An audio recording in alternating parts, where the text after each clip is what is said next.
That's fine. So perhaps we can go to Yvonne, and we can ask Yvonne at this juncture. You've raised so many points that are thought-provoking, and I just want to ask about the how in the story. You've told us the what, you've told us the who is us in this case. And how can we then take that, which you said, how can you, being a leading character in this story, help us to get there? So I'll just put the how on your shoulders. Oh, well, Faith. If I think each one of us enter into this ring with particular skills. If it was left, my role, my strength would be around the cultivation of the story of us. And that is where I'd start, actually. And that last exercise we did, that imagine your first sentence. And that's something I would say. Imagine the first, if a gun is held to your head and you're told, what is the first sentence of the I think intergalactic African story, the us, how will you project us into the stars? What would be that first line, right? I would, and that's where people like me, the artists, we would work with the imagination, would say, you've got this space, now dream us. When I say African woman or African male, what is the image that comes into your mind? And what does it look like? And we'd get the visual artist to paint that, right? Just until we refined as absolutely gorgeous, absolutely beautiful. I'm in the business of words, Faith, and I worry so much when I find when I hear that the vocabulary, the minimizing vocabulary that's directed at us becomes the vocabulary that we start to use about ourselves. And it's like in my culture, when somebody wanted to curse you unto death, they would just use a particular word, an idea about you, and your death would happen when you imbibed that and started describing yourself thus. So part of my own defiance, and this is now me, the storyteller, the writer, who would say that my work would be around defining a vocabulary of us, a lexicon, a grammar, drawing from our immense cultural patrimony. We are so blessed in that particular way, the diversities of possibilities and worlds that we haven't even explored. And others will do other things. Economists, I would challenge the economists, for example, the economic paradigms that are used to write our economic lives on the continent. I would also ask economists, but where does the philosophies that underwrite and underpin those come from? And what is it that within our own continent, within our own context, that's unique and distinct, that will give us strategic advantages? Why is it that we, particularly the economists and the financiers, why are we contented with with giving away our tremendous resources? The reason the world that preaches its wealth, that wealth they preach is ours, comes from our soil, our lands. Why are we still contented with that 70 years down the line? So I think, like I said, I think just to finish it, it's simply that everybody has a particular strength and skill area, and to reflect very deeply, go within and say, what is it that we can bring into the mix? So that's one way of the mix, or the how. But the most significant one, Faith, is this: to find a way in which we can meet one another. I plead for that. I don't want to pay $1,000 to have to fly to Abuja, for example, to tap into ideas. We have this tremendous strength. I don't know. It's one of those things I don't understand, is why is it so hard for us within the continent to meet one another? Why can't I just wake up one morning and go to, Mbambane, without having to jump through all sorts of hoops? And when we meet and exchange and interact, guess what? So much energy, so much possibilities emerge out of that situation. So yeah, the other thing would be to create spaces where we can so easily and simply meet one another, and magic will happen from that. I couldn't agree more. And the African Union has talked about this. I mean, a lot of pioneers that have come to the table to the African Union talking about this and how, to bring down the frontiers, the borders, and really make Africa accessible for Africans. And that interaction will build us. And I think Kenny alluded to that yesterday, and on building that culture, changing a culture, as you said, 70 years down the line, with being the Africa of early post-independence period. So, and that has changed, especially as we've seen also from Taiwo's presentation, that we have a very youthful population. I'd just like to bring Kenny in, and I know that, Kenny, you have thoughts about this as well, with regard to the imperative of education that we discussed yesterday, with within the realm of this discussion, and just taking our own destinies, as Yvonne has mentioned, into our hands, and steering that ourselves within the context and within the tools that we have, reach as we are.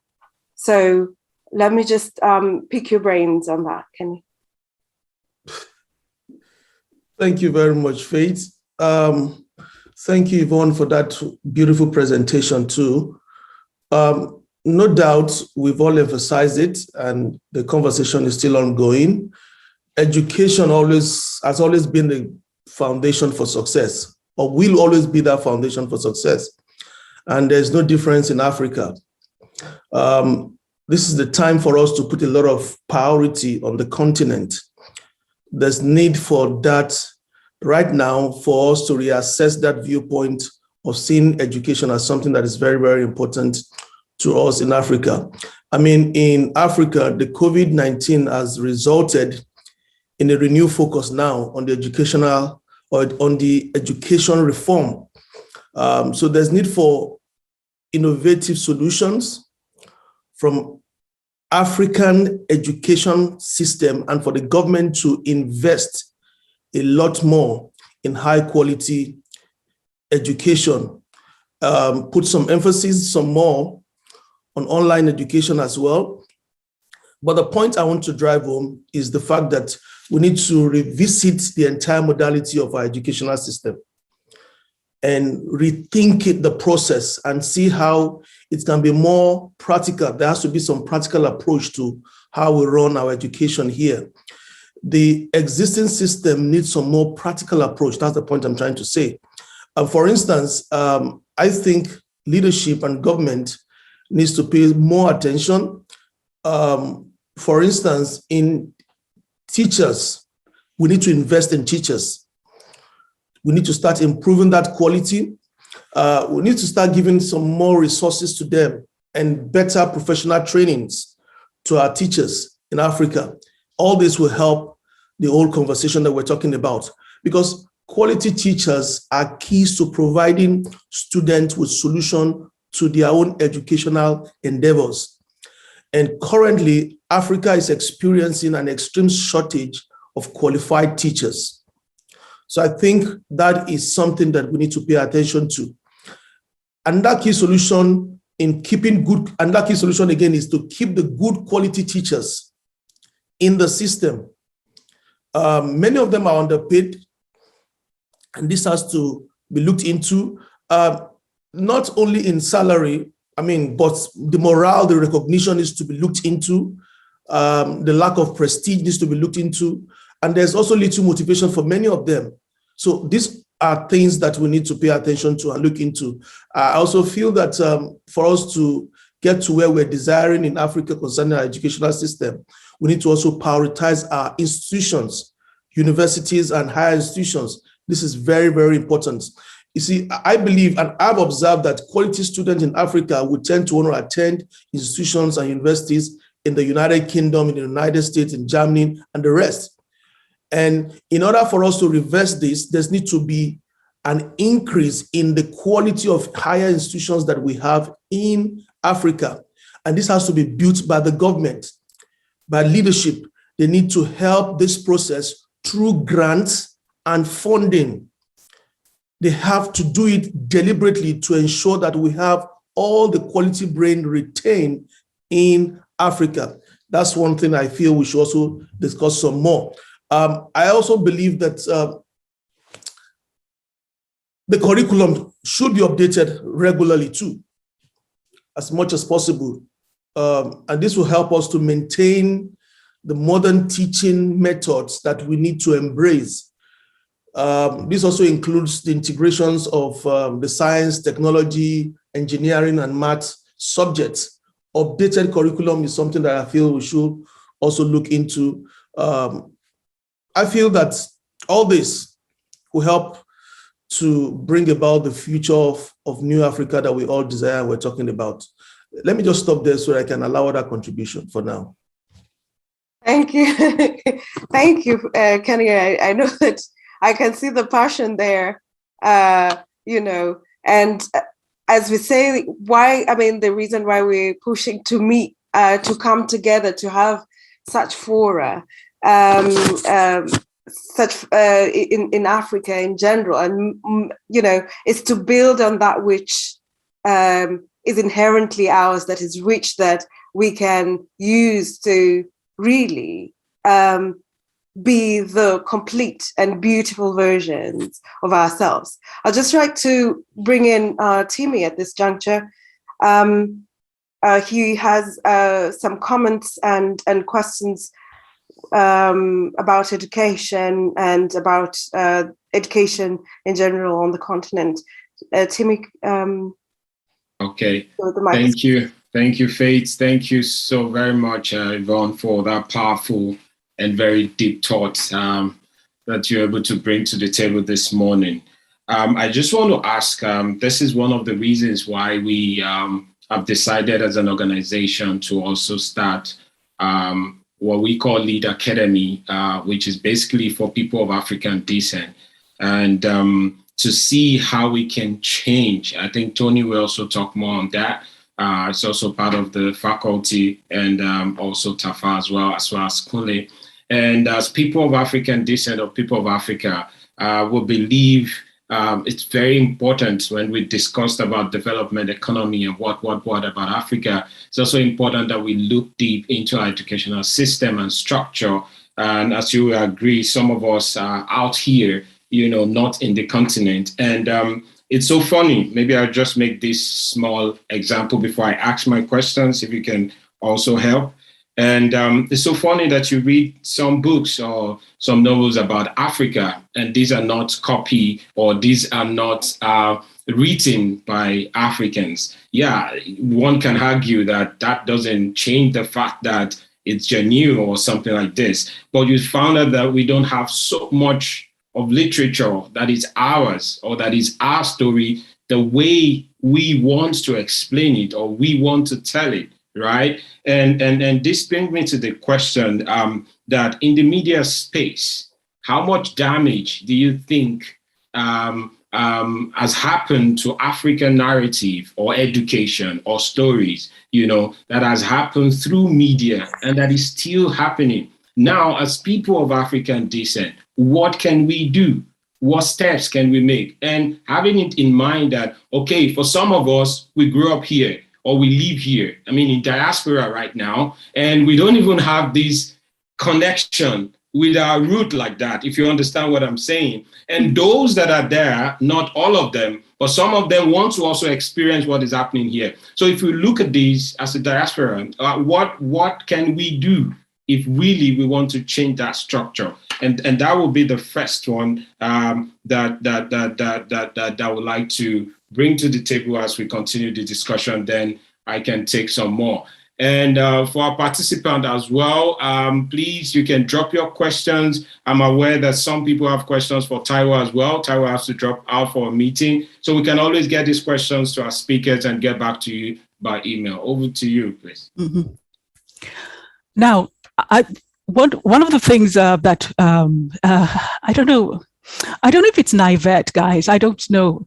I wonder, do we understand that the whole idea of image making and story narration is part of the frontiers of war? It's one of those unseen wars that we don't It's never stated. So I know for a long, long time, I mean, I used to work in development, and this is actually where my own disaffection emerged. I kept thinking that when I went to work in development, I thought that it was because the institutions were not aware of the complexities of us, the beauties of us, our own kind of agency. Until I understood that actually, no, it's very deliberate. They will, even if they have to find a fly to glue on the eye of a child. Image creation is very, very important, because as long as and it fits a particular narrative. A few of us, and quite a few of us, have just stopped engaging especially the Western media, some of the Western media, not everybody's like that, in terms of, retelling the proper African story or reorganizing their perception, because it's not in their interest to do so. It's not in their interest to do so. The European, and this I don't want to go so too deeply. It's if those of you who are looking for the text, look for Walter Mignolo's text. He's the guy. He's the thinker. The South Americans have done a lot of work in this particular area. It is a willful construction of a people. So when Europe constructs itself and projects itself and positions itself, creates a hierarchy of human beings where they position themselves at the top, that madness has not been deconstructed, and it's not in their interest to do so. So. But I'm not blaming Europe. I'm turning the gaze right back to us. We have been unaware that this is there's a continuous and perpetual act of war. We do not invest in image creation. We do not understand that the storytellers, our storytellers are the weapons. And image and story, and you bombard the world. We bombard ourselves. We take the stories from these other parts of the world and twist them as well, right? The game is about not just image and perception creation. It's also about, creating space for the imagination of the other. And by the way, and I'll go back again. One of the other references, which Tim linked to your question, is study South Korea. Study what South Korea did, especially with Hallyu. They understood this so long ago. So what they did was focused first on the stories of themselves, which they then project to the world. South Korean drama and films are a preference for many people in the world, including in most parts of a lot of the parts of the African continent. That is what people who understand that story and image making is a very powerful and necessary act. It's an act of intelligence, right? So the West is not, the media and the perception creation machinery is not going to change. Our obligation, if we can dare to do that, is really thoroughly, willfully, and intentionally invest in our image creators, in our story makers, and create the platforms and bombard the world with these other stories and images and the tellings and the ways in which we retell ourselves.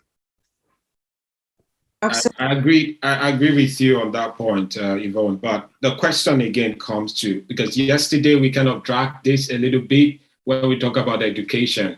But in a situation in Africa where there is no infrastructure, you know what I'm talking about. The best brain have been given scholarship to come to this side of the world to study. And trust me, when we finish, we don't want to go back, like going back to now start lecturing in that. What do we do? Because these are questions for the answer. I mean, you are a scholar right now. I mean, so but I live in Kenya. Okay. Okay. I live in Kenya, Timmy. And but you raise a valid point. The reason why I am sought after by a lot of the institutions in the global north, because I think they regard me as a kind of a writer with a skilled talent, and more or less. So we ourselves, and it's linked, I think, also to that image and story perception, answer I gave to me. We are, again, as a continent, we don't understand that the greatest and most significant resource is not the titanium mine that you can get your percentage out of. It's us. It's the human being. And the global north and others understand this. That's why they draw us and create spaces in an environment in which we can thrive. I'm here because the German government makes it possible for me to create new stories, right? Kenya government does not invest in the artists. The artists, we're more or less regarded as we're tolerated. We're not hated, but we're tolerated. But there's nothing set aside to create the space for the artists to create, right? So we will come because this is also where we can breathe, right? But unless there's a kind of thinking, and remember, these are some of the spaces that we need to actually think about. Unless we have a strategic mindset and a sense of the bigger story of us, we would then create the infrastructure to meet the demands of that big story of us. It would be very clear who it is that we need on the ground as the kind of ground troops to guarantee the success that we aspire to. I worry to me that we have not ever, even as a collective, I don't know if you've ever had a meeting just to talk about the highest aspiration and dreams for the African, just simply about that. What do those actually look like? What is the greatest aspiration that we can think for ourselves in a limitless world?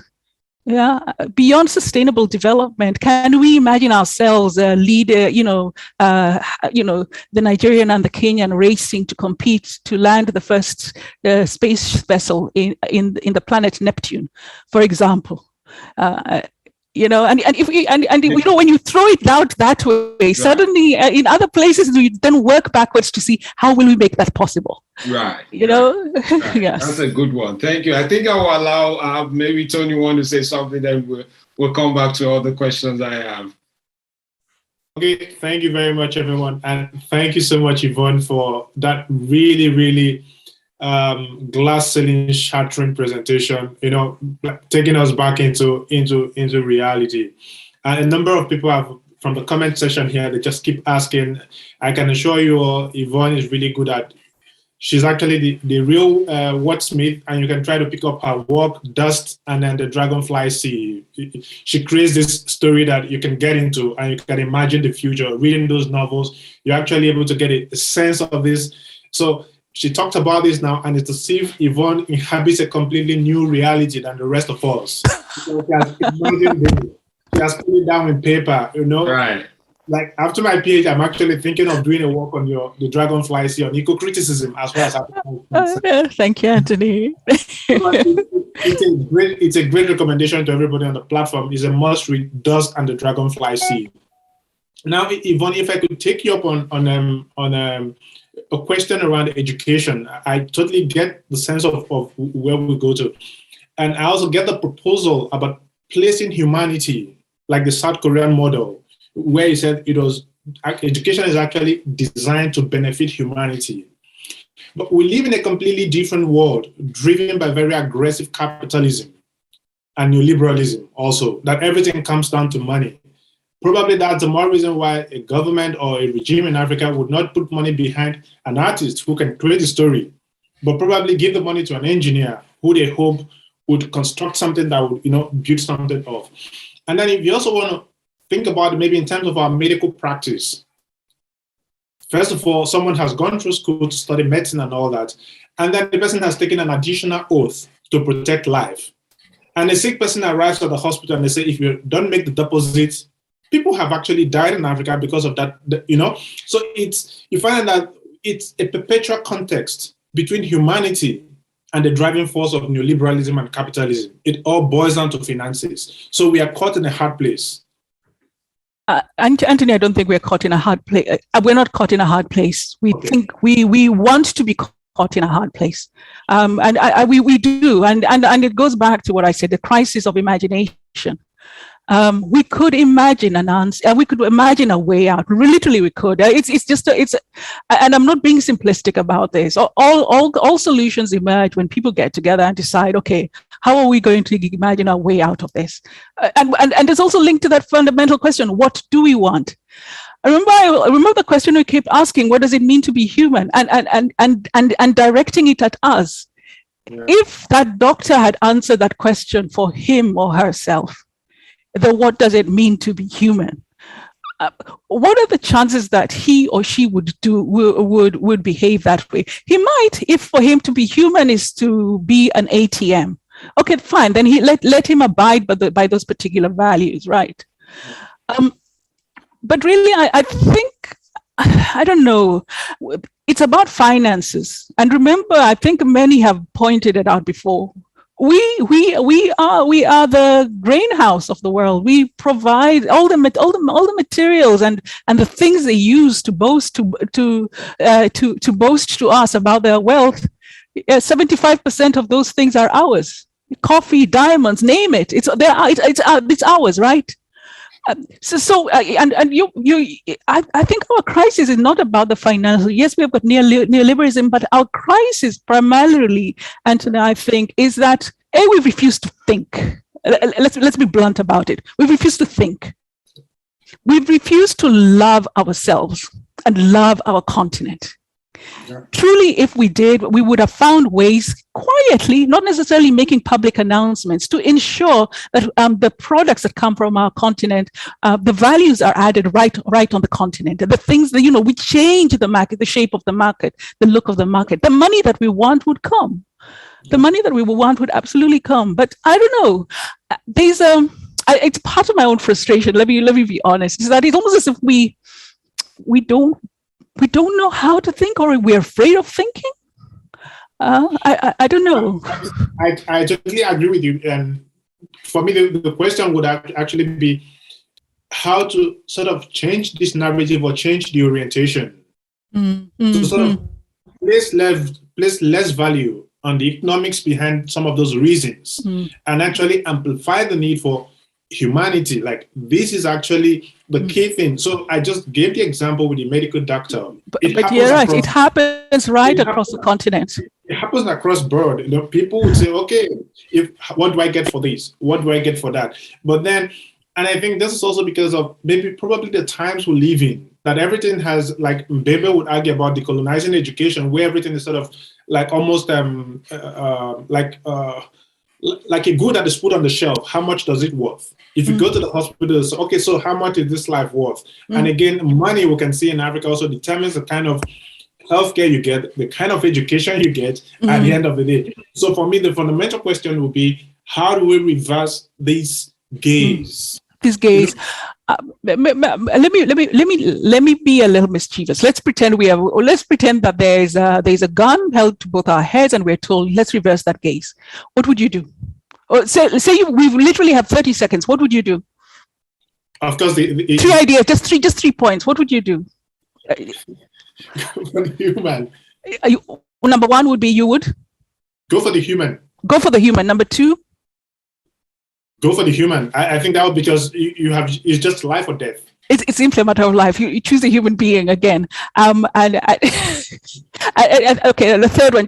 Pick anything. You don't overthink it.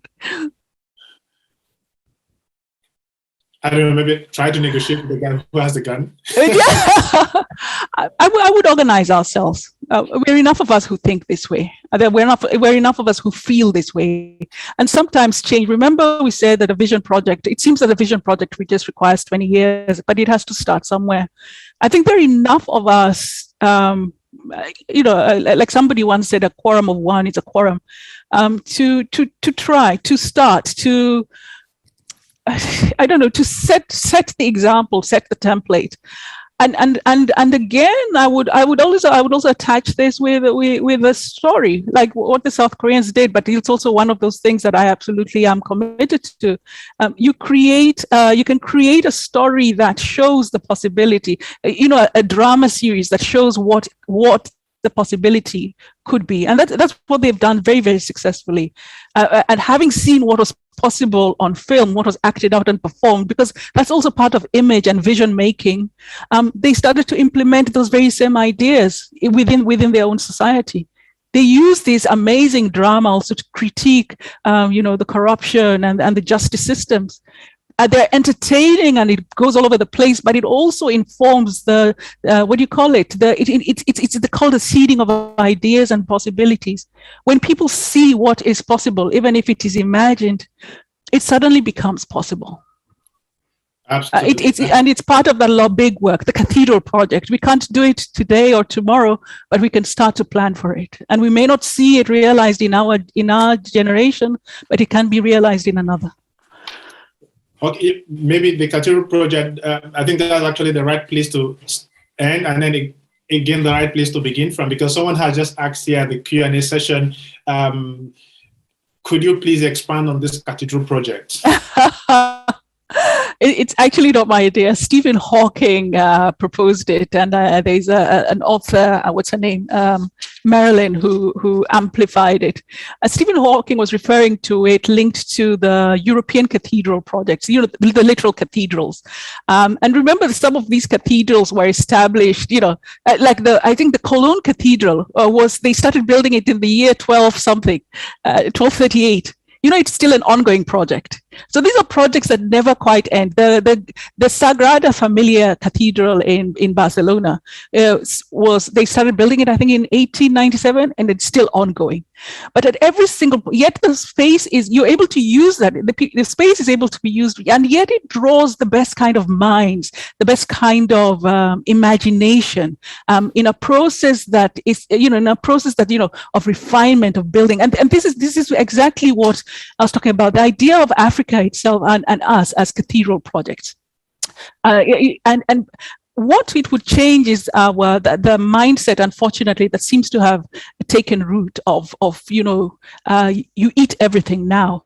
Cathedral projects are multi-generational. Sometimes you won't ever see the benefit of that which you have put into place. It's another generation that will take it up. It's a site of constant improvement, constant learning, and it's a vision that links, if you want, a bit like the cathedral projects, links heaven to earth. So we are, and remember the anecdote of the hawk or the eagle always looking on the ground. I feel we are very much that. The cathedral project allows you to raise your look, raise your gaze, and understand that even the skies are yours to perhaps explore and learn from. And I won't use the word conquer and dominate; those are not nice words. But to participate in the explorations of. And that is the idea, to shift that mindset from that kind of developmentese that is so preoccupied with the village well and the malaria nets. And it's mostly for us. It's us. I'm not looking at anybody else. It's for us to allow our hearts to soar a little bit, and turn our continent into a great cathedral project. Absolutely. Thank you very much for that, Yvonne. And I do remember a saying by our people that until the lion begins to tell the story, the story of the hunt will always glorify the lion. Will always glorify the hunter. The hunter, yes. So what we're saying is taking that narrative in our own hands. As I always say, from Africa and people of Black descent in the diaspora, whatever we are, it's been a question of decolonizing the mind, a question of freeing ourselves from all this that was sometimes put onto us forcefully. Mm-hmm. And, people have sung about it, and we've started seeing books now emerging. It is a freeing of a people that takes a bit of time, as we've seen. We've seen from the protests, from civil disobedience that has taken place across the globe. But it has to be intentional. It has to be, we have to be willing to put the investment into that for that to happen, because what has constantly dehumanized us has been intentional and has been willing. So with that same measure, we have to push forward. Just want to bring in Tafa, who has a question, but also to you, Yvonne, I would like to, after that, to tackle the romanticization that is Africa, in terms of the Africa that we want. And, what has been put there, what really we saw yesterday, that we as a people do not really hold governments accountable. We do not hold leadership accountable. We do not take that into our own hands and really say enough is enough. If we do want for artistry to be glorified in the measure that it deserves, that is part of us, and investments to be made, we need to take that in our own hands and, really champion that lane. So that is what we just wanted to ask you that you can tackle, and bring in Tafa. Tafa, are you there to ask her question? Hey, Faith. I am here. Hello, Yvonne. Hey, hello, Tafa. Really, really thought-provoking presentation over there. My question is to you and Dr. Kenny, right? We are talking around decolonizing the continent. And one of the things that I have always thought about is, in my perspective, one of the biggest things that colonization took away from us was our sense of identity, right? Our sense of who we are, what we have, and what it is that we can do, right? Now, as we continue to talk about decolonization, I feel like I wonder if we as Africans are, one, very clear on what then is the new messaging that we want, and two, are we taking enough responsibility around this? And I ask this question because now, coming to Dr. Kenny, my parents are teachers. Both of my parents are teachers, and I have the opportunity to, be taught by them at several levels of my primary school. Yet when I look back at some of the biggest and most important lessons that my parents taught me, which are still applicable to my journey and my work today, it was basically around identity, around knowing who I am. It was around knowing that I can challenge the status quo and work towards either mobilizing the resources or the people around me to create the better reality that we want. And lastly, it was around work ethic, which is just knowing that if you keep at something for long enough, you will get to it. And so for me, the question then becomes, because when I look back, a big part of my identity goes back to the things that my parents taught me. And as Africa, we keep talking about decolonizing certain things, but one, are we clear on what is the stronger message that we want our people to know? And two, over and above the academic space, how intentional are we being to ensure that society and even culture is consistently driving these messages and challenging the emerging people or even our current leaders to have that understanding of who we are, what we have, and the desire to create better realities for our people? You want me to answer it first? Yeah, go ahead with that. Okay. Tafada. First of all, I'm a bit of an anomaly. I don't actually stand in any of the podiums around decolonization. I'll tell you why. As long as the word colonial is there, it still focuses on the West. I'm not interested in the West. I'm really interested in us. And I'm still looking for the right kind of word to explain the processes, the emerging processes, the identity formation. And remember, identities can be formed. And the idea of continuity. So much of who we are still lies in the ruins that we have not bothered studying, actually. They're there for us if we wanted to pick on them. And I'm not saying we become kind of, the forefathers. Let's go back. No, not that. To draw from the great lessons that still exist within, historical spaces, in order to formulate and imagine, and I go back to that word, to imagine a future self, and that future self can be inhabited now. I repeat, identity can be formed and can be created. And it goes back to that other question. Remember the question I was asking, what does it mean for me to be human? What does it mean for me to be human? And the values, as you said, your parents imbued in you, and they were imbuing you all these different aspects. That Tafara, for you to be human, this is what it means. This is what it means, and that is that which we set out to live. It goes back to and what the question you're asking goes right back to what the presentation was about.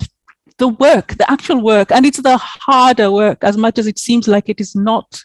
The harder work is the capacity to take space, to go deep, to think, to what you call, to do the blue sky possibility, the who are we. We may not have that answer. It's not a workshop. It's not one of those things you'll be able to do in a week. It might be a work of 5 years in which you'll fill a room with so many possible words. Right, and out of this, a story of us as the protagonist of life, of the future, emerges, and it becomes a thing to which, it becomes a thing to which people gather. The world gathers around it. We were talking about, one of the things we forget about, we don't really admit to, Daesh or ISIS and Al-Shabaab. Those are, if you want, the dark cathedral kind of projects, because they draw on the imagination. They offer this transcendent imagination that causes people to get so compelled that they're willing to offer their bodies to blow things up. Just imagine if there was an even more compelling call to a vision that draws the same kind of people to give their bodies to create. And these are part of and there are all sorts of identity formation processes, and these are also some of them. This is also part of the identity formation processes. And like I said, it's a very dark example, yet it has, if you can imagine that it's attracted so many young people from all over the world. Do we have the power to? And I think we do. I know we do. Can you imagine could you imagine a vision so compelling, so powerful that it draws even the world's young people into the continent in order to be a part of it? And it's one that's around building and dreaming and transcendence.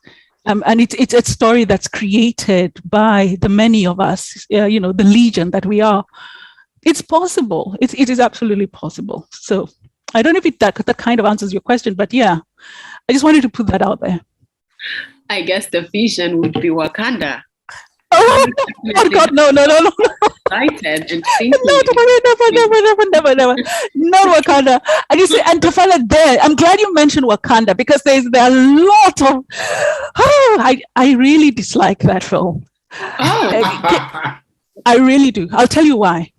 So it's the idea of it's the idea of an Africa that is still resource oriented, that builds tall cities like everybody else. The idea of these are the Dubai squads, the ones who think that development is a steel tower built in the middle of a desert. And I'm a storyteller, so I'm what do you call it? My craft is story. So of course I tend to watch a story within, to look at the subtext. Remember that in Wakanda at the end, who shows up? A CIA official who then takes over the processes, the technology, and ensures then that that whole thing, and ensures then that, yes.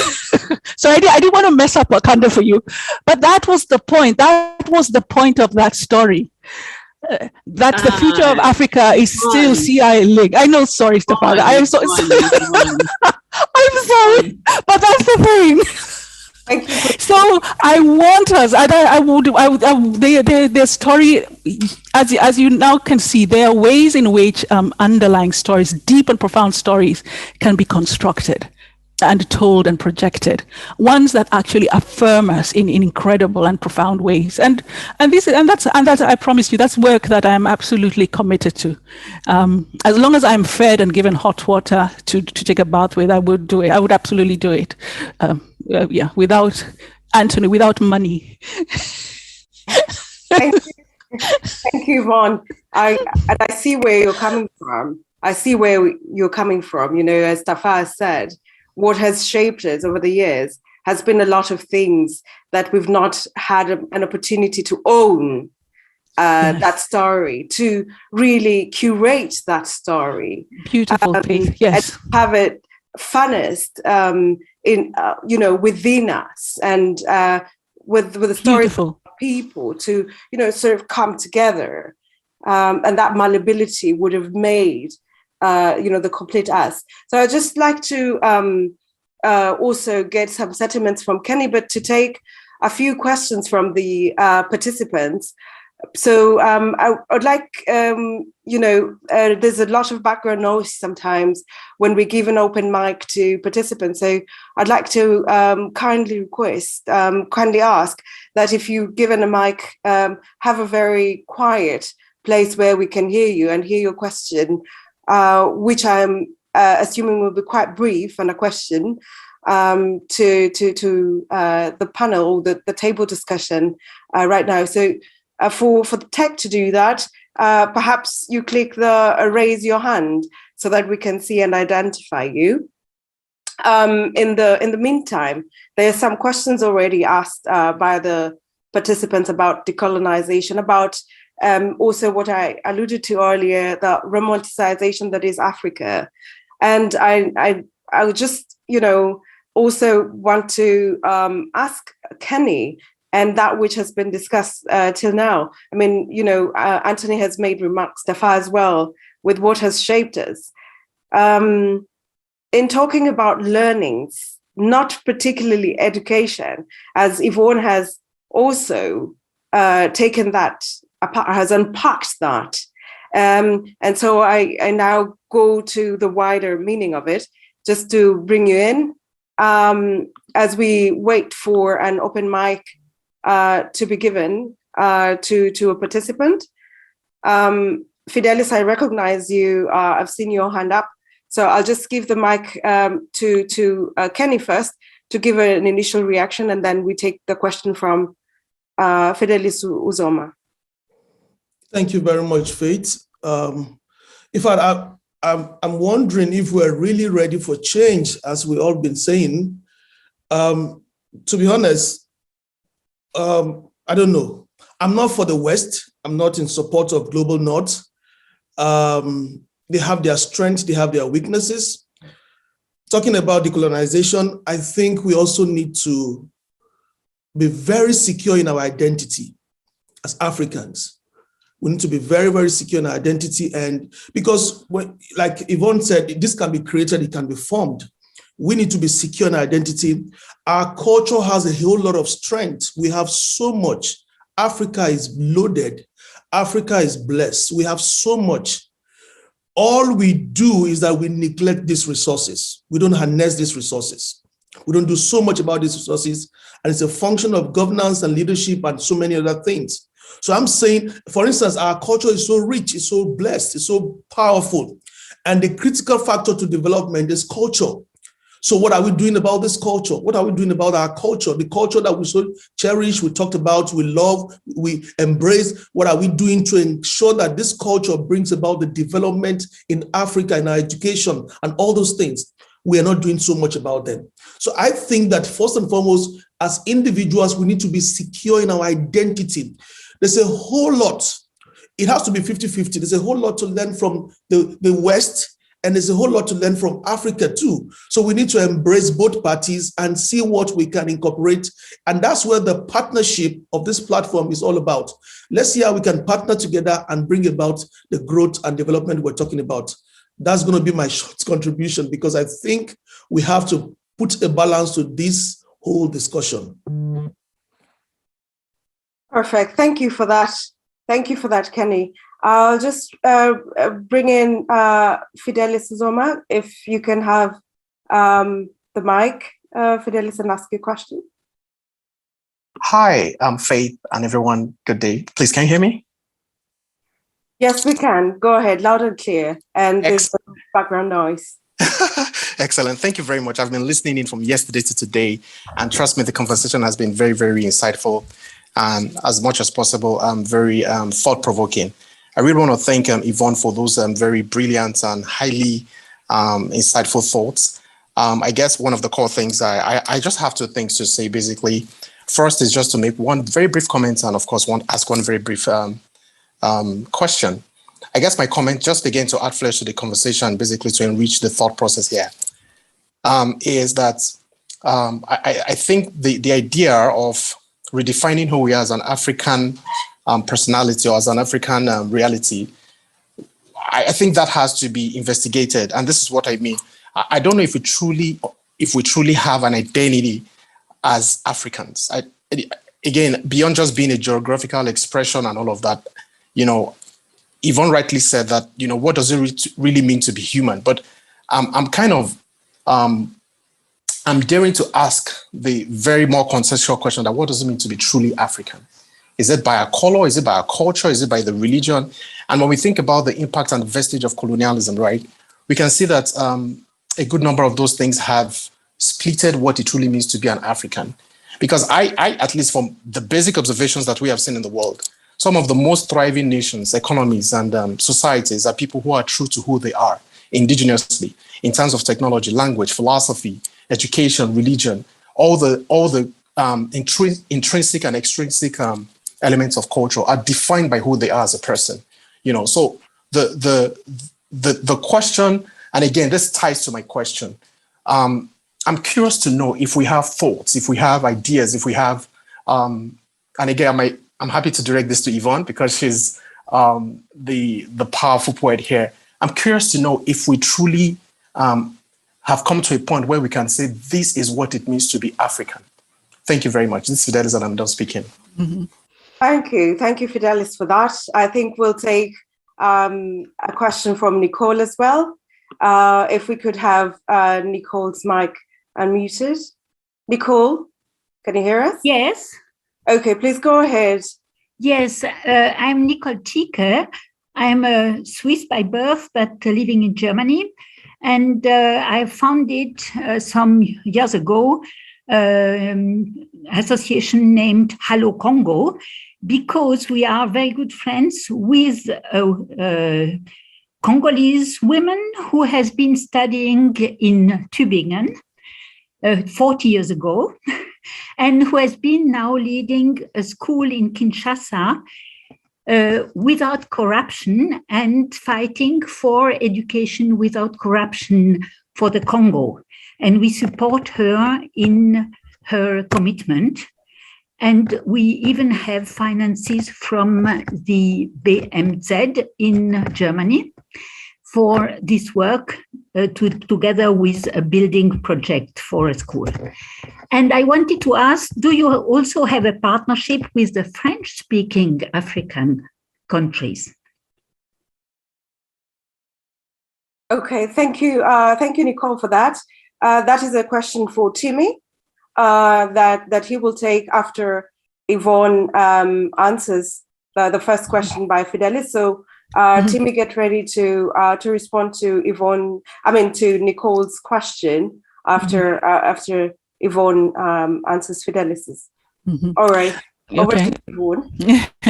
Fidelis, that question is also it's linked. It may have been obscured in the many questions I asked, but it's there. It's part of the stories we have not ever taken time to reflect upon, and it's a work of urgency actually, and because it will help us understand: do we even want to be together?